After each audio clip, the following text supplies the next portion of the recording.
Think of it. Just equally likely that nothing brought about you and your mother brought you about. Just think about the question. That's non-sequitur. It's completely parallel to what we're saying. No.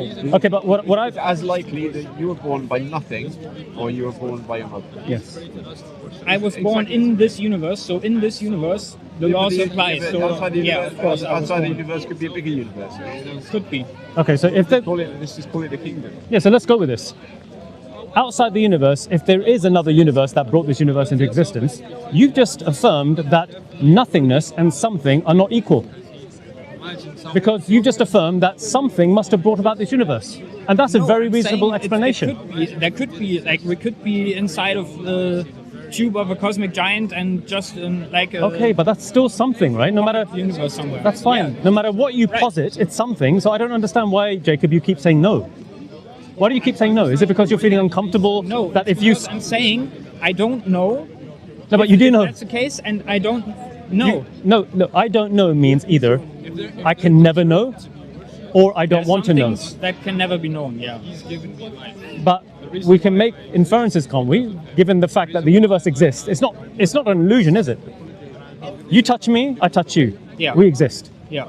The universe exists. There is matter, Yeah. right? Right. Right. So the matter had a starting point before which this matter for the universe didn't exist.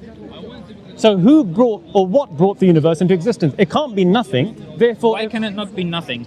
because nothing is the absence of all possible things. Can you imagine? Try and imagine that. Try and imagine nothing. Right. It's a very difficult concept, but it's obvious that if there is absolutely nothing, no power, no energy, no volition, no potential, there's no potential, Jacob. How can non-potentiality bring about something? It's not only something, it's something which has incredible detail to it. And like I said before, uniformity. So you've got on your finger, you've got 16 points when you make a fingerprint. So for me and you to have one of those points, so your chances are very small. Yeah, so in other words, One in 16. For you to have two of the 16 fingerprints that are the same. So points of the fingerprints are the same. It's squared. It's 1 in 256. If you to have all of those 16 the same, identical, the chances are 1 in 4 billion. That's just the fingerprint, right? So whatever has made this universe has got to be extremely intelligent, extremely detailed in its design, and infinitely in its qualities. But before we make that, I would argue the exact opposite. If any being or something made the universe so that humans could exist in it, it would be incredibly inefficient, incredibly stupid, incredibly, I don't know, because the universe... You can see that it's not by its design. Right, the universe is unimaginably big, right? It's like, I don't know how big the observable universe is over 13 light years across right now. To show you that it is, and to show you that you're very small and very insignificant. Right. Okay. So but if you were to be randomly teleported to any point in the universe, what would be your chance of surviving? Exactly. That's your argument for something being created so that humans could live in it. That's another argument. That's the existential argument. That how is it that all of a sudden here in this tiny spot in the universe we have everything? We have the ability to. We have all the needs suffice for breathing, the right amount of sunlight, the right heat. All the many different laws in existence. The rain cycle, the wind. Everything is just perfect. We're not even seeing planets that we have around us. How can you say the Earth is perfect? Over 70% of the Earth is already uninhabitable for humans because it's covered in water. Yeah, we use that. If we didn't have we use that. If we didn't have water, then we die. If you had a smaller percentage of the Earth, a smaller percentage of the sea, then we would die again. But that's a different argument. Okay. So these are just go back to this infinite regress. You've got something as we said, you've got absolute nothingness. Not only have you got something, which is impossible to start with, you've got a fine-tuning argument. Yeah. What's keeping you as an atheist? There's no evidence. There's no actual evidence. What evidence are you looking for? What do you need to see in order to... Here's a falsification test for atheism. Like, I don't need like a positive. Any religion out there always makes positive claims about anything, and none of those positive claims can be or were proven. In fact, most of the positive claims, those are all logical arguments with logical fallacies, and they can all be Where is the logical fallacy? debunked by.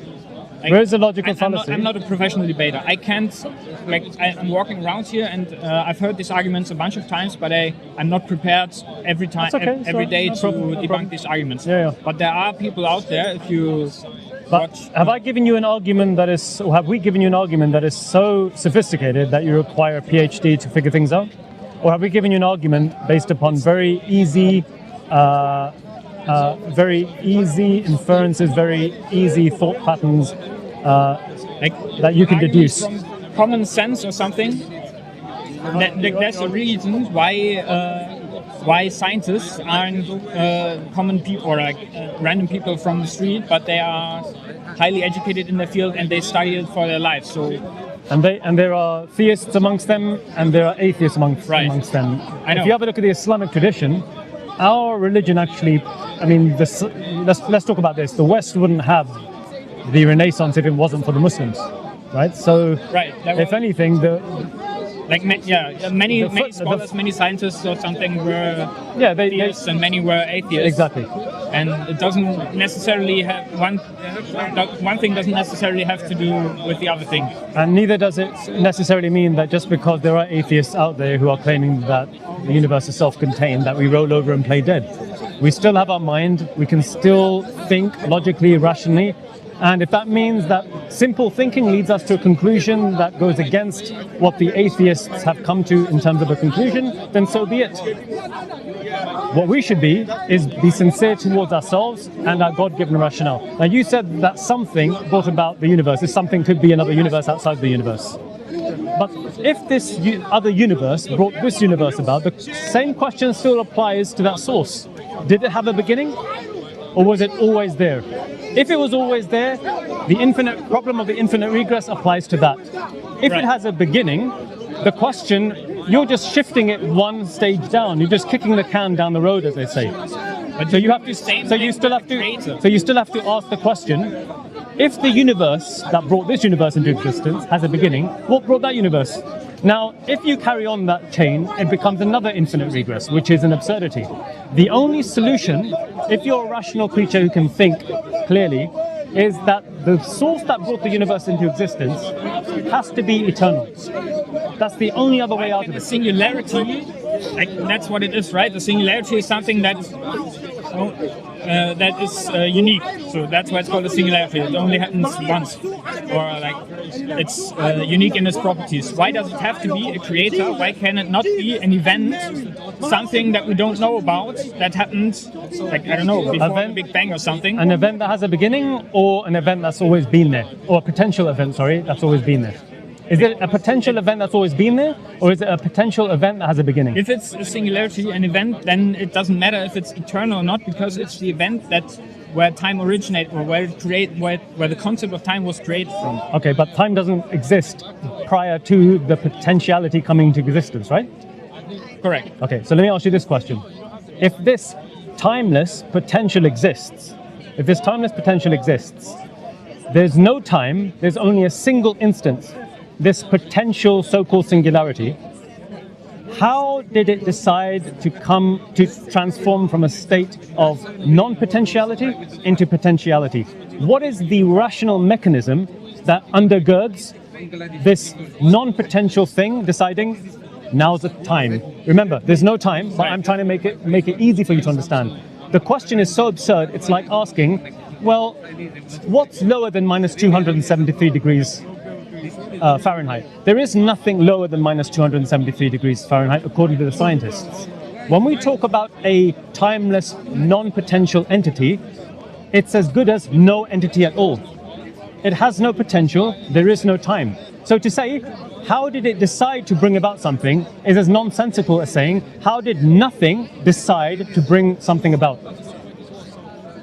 No, it's not, because we cannot know about anything before that, and we cannot know anything outside of what. Sorry. So you're agnostic if you're saying that I don't know. Yeah, I'm an agnostic atheist. Okay, right. so- That's not agnostic atheist. That's agnostic between theism and atheism. no. Agnostic if and you're not- atheism. if you're not Agnosticism and atheism are two different things. Yes. Agnostic means you don't know. Atheist means you don't believe. So I don't believe in a God, but I'm not 100%. But I'm not 100% sure that there is no God. I don't say there is no God. Atheism, my I'm friend, saying I don't believe in a God. atheism believe that there is no God. No, that's what agnostic, not an agnostic, but agnostic atheism And is. agnosticism means that you're uncertain about something. You're agnostic about whether... Agnosticism is a claim on knowledge. Atheism is a claim on belief. Is that, so you can say- Can you give me one atheist? Does Richard Dawkins define atheism in this way? Because this is the Yes. first... Can you show me, please? And can you Google it and show me? Richard Dawkins is an agnostic. He is a agnostic atheist. He's an agnostic atheist. Have you heard this? No, he's not. He admits that there can be some possibility. Okay, he's changed his opinion, has he? He has, yes. It's like 1 minute, 2 minutes is done. So, Go on. It's done. an agnostic atheist does not believe in the existence of a God or gods, but also does not claim to know whether a God exists or not. I got you. And the philosophical position combines atheism, lack of belief, with agnosticism, lack of knowledge. So you're saying that you don't have any knowledge in So regards to this? I'm like as close to 100% sure as you can be without being 100% sure. That there is no God? Okay, so let's go through that argument There's again. always like a tiny sliver of possibility. Yeah. That's why I don't say there is no God. I say I don't believe That's in a fine, God. but you don't live your life with such ultra skepticism, do you? You go through life relying upon your knowledge of the law of causality, like we spoke about in the beginning, making inferences to the best explanation based upon your experiences in life. You don't say, for instance, I'm not going to get on a bus because I'm an ultra skeptic that bus doesn't exist.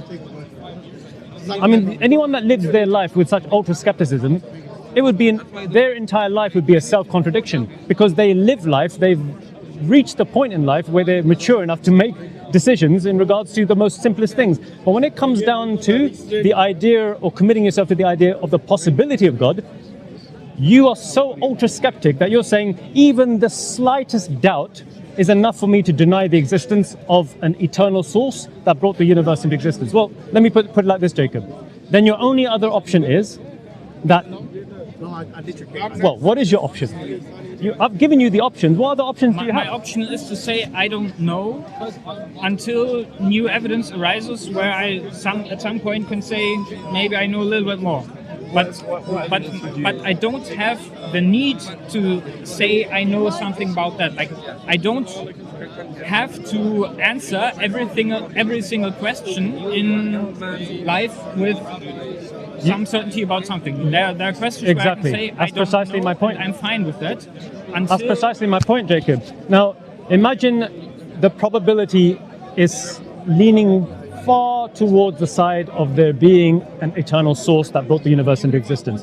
Now, if this source brought the universe into existence, hear me out. If this source brought the universe into existence, this source must have implanted... We know that the universe has, for instance, 4 fundamental forces.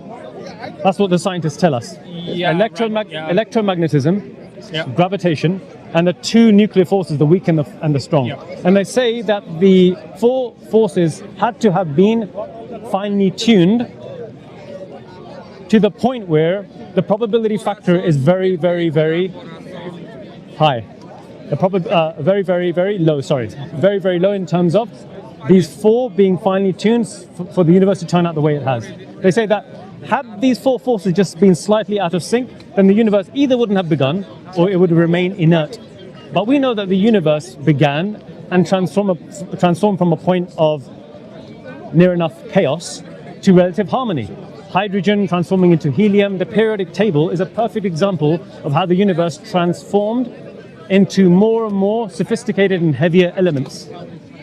Now, that tells us one thing. Whatever brought the universe into existence, number one, it had to have certain attributes. Because there's nothing that we know of that exists, except that, Jacob, it must have attributes.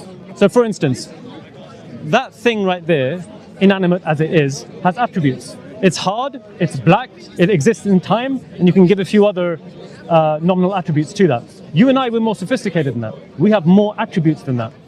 Now the universe, if it's brought into existence by something, this thing has to have at least one attribute, which is potentiality, volition, will. It decided to bring the universe into existence. Number two, this thing has to have a level of power because it implanted within the universe, the singularity if you want to call it, these four fundamental forces that required to be there as a prerequisite for the universe to exist. This is already... Just very quickly. Finally, this thing has to have knowledge because you can't have something that has no will, has no power, and has no knowledge, such that it explains how this universe came about with these four fundamental forces already implanted as laws. So this, to me, Jacob, it implies for the Muslims more that this thing must have been alive than not alive. So there's a verse, I'll end it here, and you can fire back with whatever objections you have. There's a verse in the Quran where God says to the Muslims, and one of the companions of our Prophet Muhammad, he said, when I heard this verse, it was only at this point that faith settled into my heart. Meaning, he had faith in God, but when he heard this verse, this is when faith came and settled into his heart. The verse has it, or were they created by nothing? Or did they create themselves? Or were they the creators of the heavens and the earth, meaning the universe? Nay, they have no certainty. So God is talking here about certainty. You can transform that into what is the greatest probability factor? That nothing brought the universe into existence, or something brought the universe into existence, such that it answers these three questions. Nothing cannot bring about something. We did not bring ourselves about, because our mother and father brought us about, and their mother and father brought them about. We didn't bring the universe about because we're part of the universe, just as our mother and father are part of the universe. There's no fourth option. Like I said, the only fourth option is ultra skepticism, turn off your brain, throw the key away. So then God says they have no certainty. The atheists who go about in their life saying that God does not exist, they have no certainty in life. Because why? Everything is now relative. What is good and evil to you, Jacob? If I asked you, hypothetically, there's a nation that says it is good to take your babies and sacrifice them to your gods, and there's another nation that says, no, that's not true. How would you be able to objectively prove that one nation is right and the other nation, I'll pick that, okay, and the other nation is wrong? How would you be able to objectively prove that without referring to yourself and nothing beyond yourself? So there are multiple views on this in morality. Like some people say objective morality doesn't exist. Some say it does. Some say it requires a god to have objective morality, and some say it doesn't. I don't think there is objective morality. I don't think you can say something about anything where it is always evil. Like you always have to apply context to it. Any decision you make, or you can make, I could build a hypothetical around that, where that decision would be amoral or it would be moral. Based upon whose measurement? Based upon yours, a collective, a society? Who would it be based upon? And how do you know that that decision is good or evil?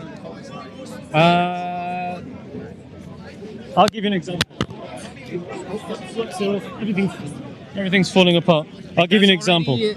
There's already the question of what's good and evil, and is the existence of good and evil even relevant? I'll tell you why it's relevant. If a nation out there decides that we're going to bomb the hell out of the existence of another nation whose houses that we've usurped, we've given them a small portion of land, and now we've come to the conclusion that collectively we're going to exterminate that nation and eradicate them to the point where over 680,000 people have died. of which almost 50% are children under the age of, I think it was 13 or 14. Is that good or is that evil? And does it matter to you? It's like, right, I know you're probably talking about Palestine and Gaza and Israel, but of course I would call that right now evil. Why? Because it's not beneficial to humanity. To humanity? Yeah, So how, to society. so how would you convince that country that has come to the collective conclusion that it's in their best interest to do that? How would you convince them that it's they're wrong and you're right? What type of arguments would you use to convince them that it's bad for humanity and it's not good for them? Can you give me some type of argument that can convince them? I can't solve the Middle Eastern crisis. It's been going on for centuries. But So do you have an argument for how we might be able to do this without actually appealing to them outside of themselves? Because ultimately, it's England or America's decision against another country. Now the question then arises, well, what makes England and America's decision-making more correct than that other country? They're all humans. One side isn't like a superior human beings in comparison to another. We all use the same rationale. How do we objectively prove that one is right and one is wrong? again, it doesn't necessarily mean that anything can be objectively proven like that in morality. Okay, so how would you do that then? How would you be able to prove that? What do you mean? How would I be able to? You just said that it doesn't mean that we can't objectively prove it something. It presupposes that objective truth or objective morality exists. But I already said, I don't think objective morality exists. So I understand that. I cannot prove anything objectively Okay. in morality. So now multiply Jacob by however big the UK's population is, and what makes this position of, well, I can't objectively prove morality, what makes our judgment now that what they're doing is wrong viable? How would we be able to enforce that? The only way we can do that, Jacob, is by presupposing, you mentioned the word presuppositions, is by presupposing that our moral judgment is superior to theirs. But how would you prove that without going beyond yourselves? It's just my word against theirs, or my society's word against their society. How would you be able to prove it? I think by the consequences of the actions that we take. Yeah, but they're saying that it's good, because they're basing it on what's known as empire building. Every country has a concept of empire building. America's concept of empire building is very overt. If you go to the internet and just type that in, you'll find that their empire building they've been planning it 20, 30 years in advance. How they're going to take over certain countries, how they're going to destabilize certain countries if it's in their best interest. Now, if that's good enough for America, why isn't it good enough for this country who's come to the conclusion that it's in our best interest, it's expedient for us to get rid of these people because we need to expand our empire?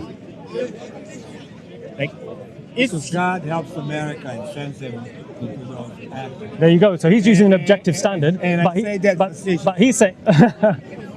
You got me worried though, you know that. Nice one. Go on. Sorry, I'll be fine. It's fine. You can weigh in if you want. So he's, we're talking about this from a theist and atheist perspective. So I'm trying to get across to him the idea that if there is no objective morality, there is no God, there's no objective morality, then how is it possible for one country to be able to determine the right action or the wrong action of another nation?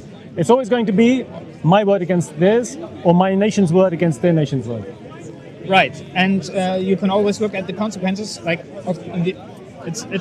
I'm fairly utilitarian, so if an action doesn't benefit or is to the actual detriment of other human beings, then that's an action I wouldn't take usually. Jacob, you know what? Islam is utilitarian as well. Utilitarianism, if you look at the Quran and the Islamic tradition, have you heard of the word halal and haram? Yeah. Halal means what God has made permissible, and haram means what God has made impermissible. Our understanding of that is that, and here's a principle, that God has not made anything halal except that there's greater good in it than harm. So we don't deny that something halal may have some harm in it. Similarly, it may be that what Allah has made haram, there may be some good in it, but the thing that is bad therein is far worse. So for instance, I'll give you a crude example. In fact, it's not a crude example, it's something that you find in the Quran. God says about alcohol, in it is some good, but the evil is far greater. So shun such abominations that you may prosper. Now I don't need to tell you that alcoholism is a poison. Alcohol is a poison, and alcoholism is a multi-billion-dollar industry that, for the reasons of which 70% of crimes that take place in this country occur under the influence of alcohol. Now, the point here is that utilitarianism itself must be based upon something beyond ourselves, because ultimately we can only go so far in terms of utilitarianism. So for instance, Jacob, you and me, right? Yeah. If we go into business, we know instinctually that there are certain ways of behavior that we need to implement in order for the business to be successful. If I lie and cheat, it's not going to be conducive for our relationship, is it? No. No. Probably not. Yeah, it won't be, because I could lie and cheat and take the money, and the business would collapse, or potentially could collapse, and leave you out of pocket, right? And leading to some type of injustice. But we don't need to live in a society that's sophisticated to know these rules. We can know this whether we're living in the middle of a jungle, whether we're, a primitive so-called barbaric tribe, or whether we're living in a city. Human beings instinctually have within them this concept of utilitarianism. We need to cooperate so that it is in our best interest of survival. Make sense? Yeah, humans are social creatures, and Precisely. like the tribe or whatever is. That's pretty much How we'll be able to survive and flourish. mostly. Yes. No, always. Because otherwise, if the majority turn out to be people who hold to the concept that we're going to do things for our own best interest at the expense of society, eventually the society will essentially collapse, because the evil will outweigh the good. Yeah. And what is evil and good? A standard by which we can measure how we're going to be able to live the best version of ourselves, whether individualistically, in a one-on-one relationship, communally, and societally. So we would say that this is a sense of objective morality that God has implanted within every human being. This objective morality, this in Arabic is known as Fitrah. And this Fitrah is something that also allows us to know what truth is. Because part of this Fitrah are those fundamental laws that we require to affirm in order to make truth claims. Like for instance, Jacob, if I said to you that it's possible for something like a circle and its opposite, a non-circle, to conceptually exist at the same time, you would say, well, that doesn't make any sense. A circle conceptually will always be a circle. It can't be a square. You can't have, existing at the same time, a squared circle or a married bachelor. Yeah. Otherwise, if you deny this fundamental law, this properly basic law, no matter what you say, like for instance, my name is Hamza.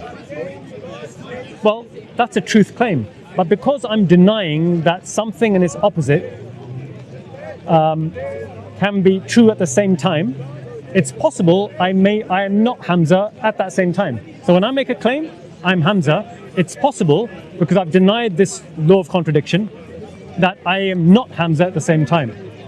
Now suddenly, all truth claims mean nothing. It leads to an absurdity. Okay.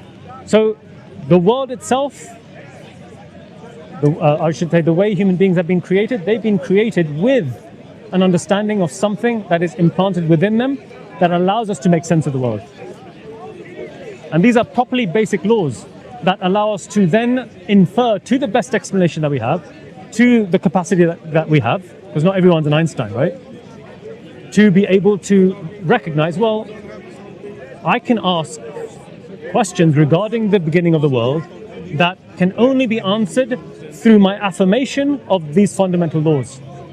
Without them, no truth can exist for me. No truth can make sense for me. So we would say, therefore, the reason why the majority of humankind have always believed in a transcendent source outside of itself is because of these fundamental laws, this fundamental nature that human beings have been created upon.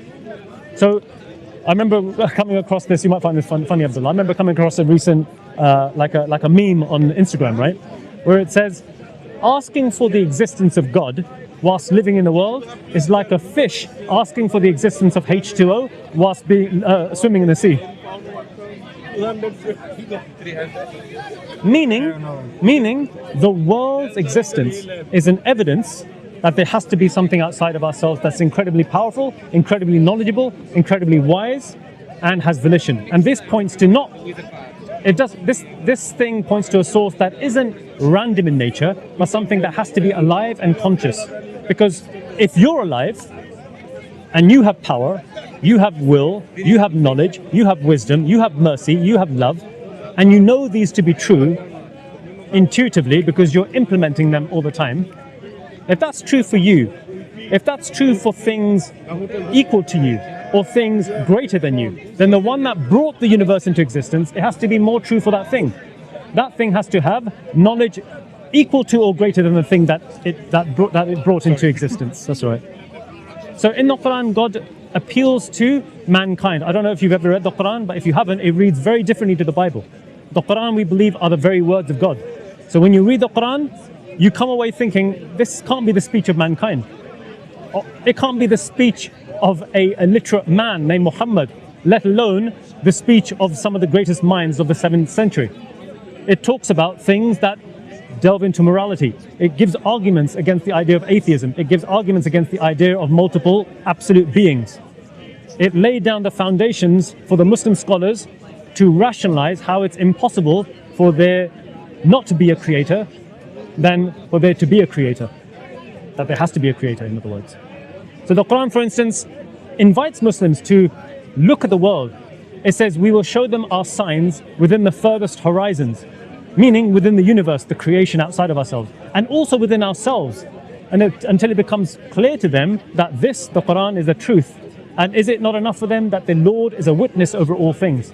Meaning the one that brought the universe into existence, because it is the source of the sustenance of the creation. It brought the universe about. The universe progresses from that instance when it was brought into effect to the next point in time. And the fact that the universe was brought into existence by a source of incredible power and all these attributes that it has, it must have also been involved to sustain it to the next point in time. And if that's true for the next point, it must have been there to sustain it and progress it to the next point. So the idea of a deist concept of God, the God that brings the universe into existence and then just sits back and says it'll exist by itself, doesn't make any sense. Because if the beginning of the universe is contingent upon the necessary thing, then the universe's persistence has to be predicated on this necessary thing. That's how we've argued. Now, admittedly, belief in God is faith. There is an element of faith in there because you can't see God. We say God is outside of the universe. But the handiwork of God is an example of the fact that God exists. Just like in our inferences to the best explanation, the law of causality that we use to understand intuitively, Jacob, that camera could not have come about through chance and probability. Everything in the world points to us, telling us that the more sophisticated the product, the more likely it is that there was a cause behind it that is alive and has certain necessary attributes. That's why some of our scholars said that when the Bedouin Arabs, you know what the Bedouin Arabs are? They're very unsophisticated, simple people who live their daily day-to-day. Even they recognize that when they see the dung of a camel, they don't believe that the dung came about through chance and probability. Because their worldview, their experiences tell them, and because they're so close to nature, they say there has to be a camel that brought that dung into existence. Of course, they say there has to be a camel because they know the process by which the camel dung comes about. They know time. Precisely. And we have seen a camel taking a dump. Yes, and so but You have that's how they certainty know. about that. A lot of these things you were saying, I don't know. So are we making a step forward now? Because you're saying you have some confidence in that. how about the umbrella in your hand? Have you seen the maker of the umbrella? I don't. You don't need to, do you? I don't. I know the process of making an umbrella. Exactly. I know. Do you know the process of making a quantum computer? I don't. I could probably look it up. But it requires not just one human being, it requires a people coming together, a conglomerate, because the making of a quantum computer is very sophisticated. Yeah. And it requires a collective mind. Now, what we're trying to put across to you is the following, Jacob. If that's true for the sum of the parts, it has to be true for the whole, because the whole is more sophisticated than the sum of the parts. So if the sum of the parts, like for instance the quantum computer, was brought about by multiple human beings because it requires a collective intelligence to the point where a single intelligence is not enough. If the universe was brought about and it is sophisticated, but it could only have been brought about by a single source, this source must have had the knowledge that is far greater. So if it's true that the collective that brought about the quantum computer is alive, and that collective has far greater knowledge than any one single thing within that collective, it makes sense inferentially that the creator that brought the universe into existence has to have far greater knowledge than that collective. This points to something that's alive. Would you say that the processes that happen all the time in the universe have intelligence? We say that the processes collectively, when you look at them, they are all interconnected. Look at The process doesn't have intelligence, the master did it. the master has it. Look at the processes from the very lowest level, subatomic particles. We know that the subatomic particles, or we're being told, the subatomic particles, according to our current theory of physics, tells us that there is a sea of energy from which virtual particles arise. So from those virtual particles, you get the subatomic particles, the gluons, the muons, the up, down, left, right, the colors that they've identified.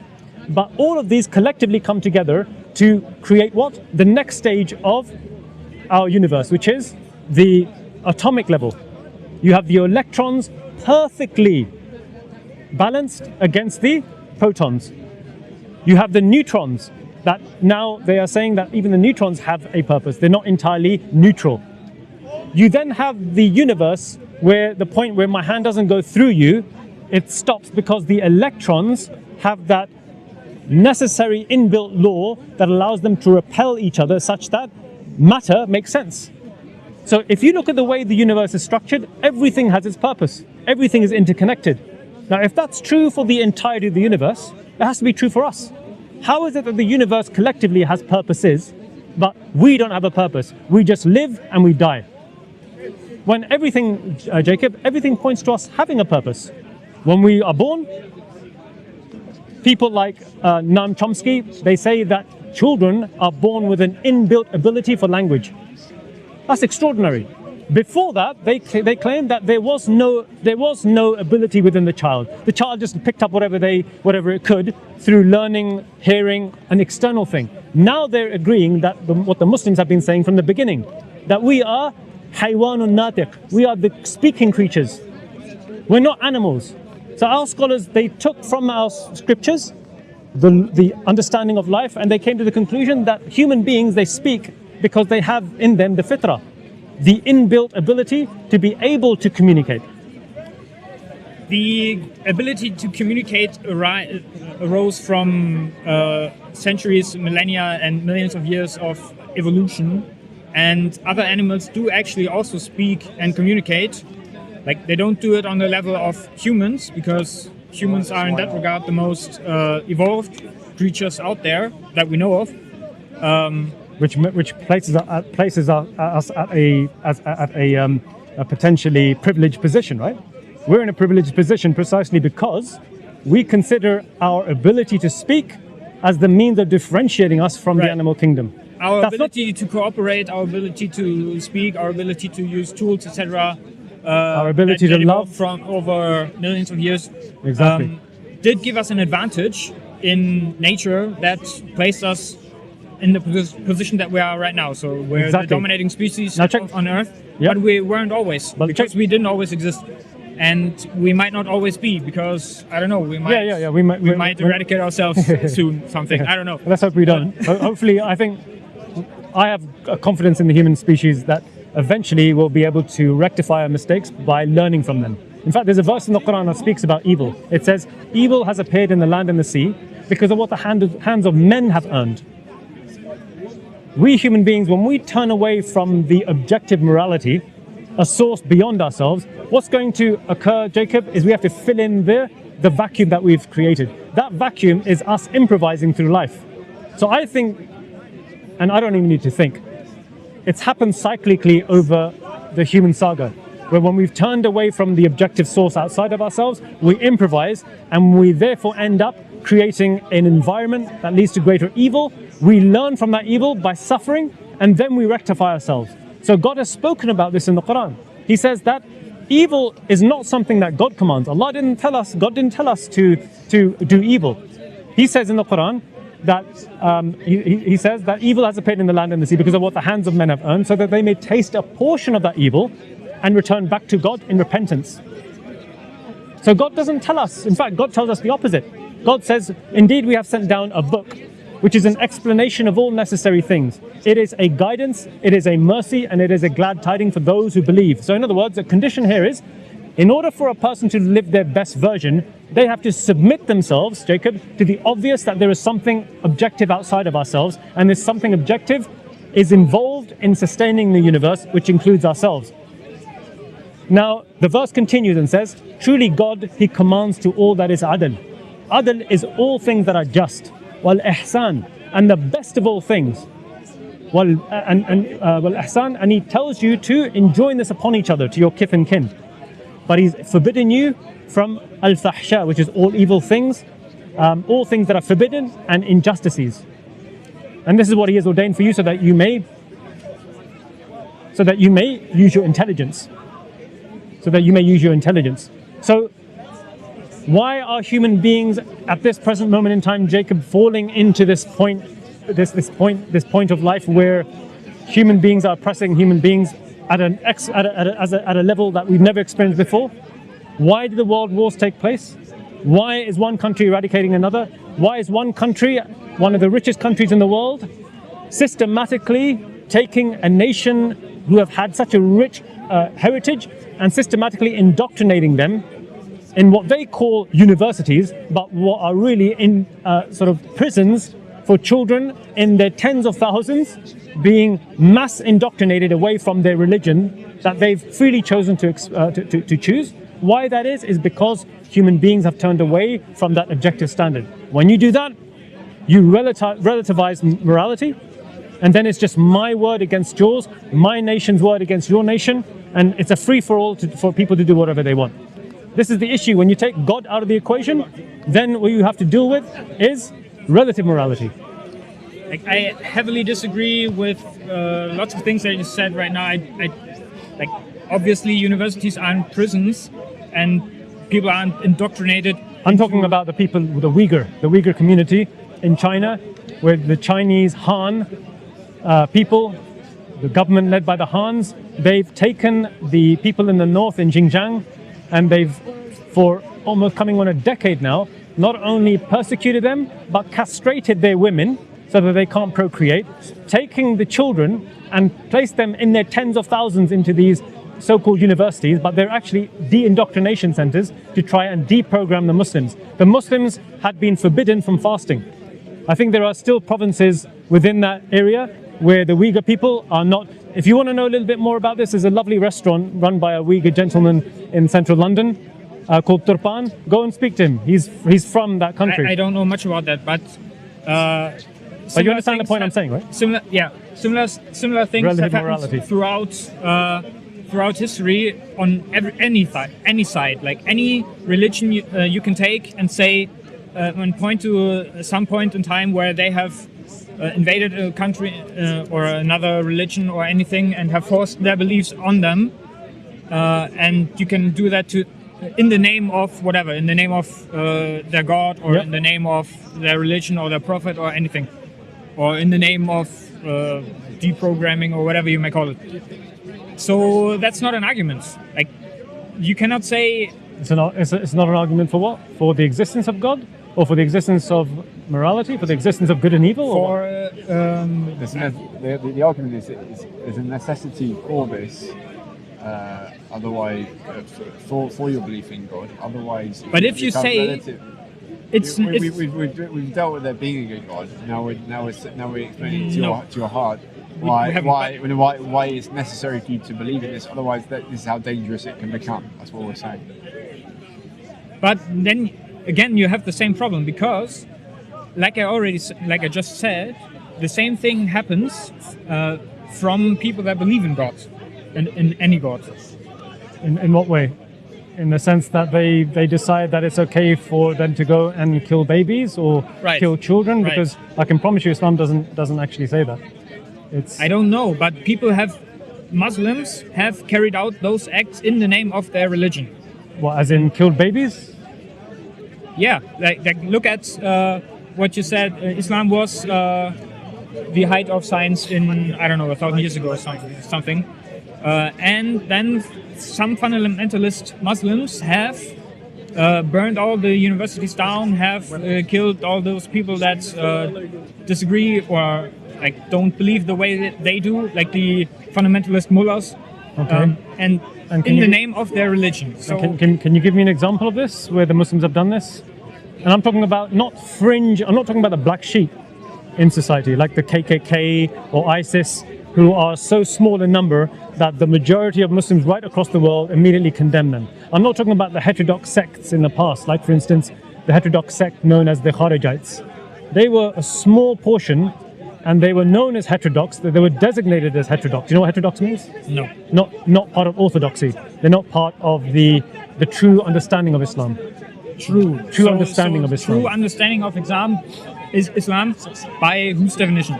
By God's definition. So we have we believe in God, we have a But they are saying the same thing. They have their interpretation of Islam. Yeah. So how do we now solve the problem? This is not the Bible. We don't. You can't just take any old interpretation and make it say anything. So we have a standard for that. Because you've lived in a Christian society or Christian-dominated society, so you believe that all religions are going to be. But they are saying the same thing. They are saying they're pointing to the Quran in the same way that you are, and they are saying my interpretation is the true interpretation. Yeah, so what's the solution? They don't even say that. They don't even say that. They say my Islam is true and your Islam is false. Correct. Exactly. So how do we solve the problem? I don't know. How do you solve? Very good question. Exactly. That's the first question, right? So there's a verse in the Quran. I don't have that problem because I don't believe in that. He's answering. Yeah. Yeah. I know you don't believe that, but obviously you've given this example. Yeah. As if to say that we don't have a solution, but there is a solution. I'll give it to you.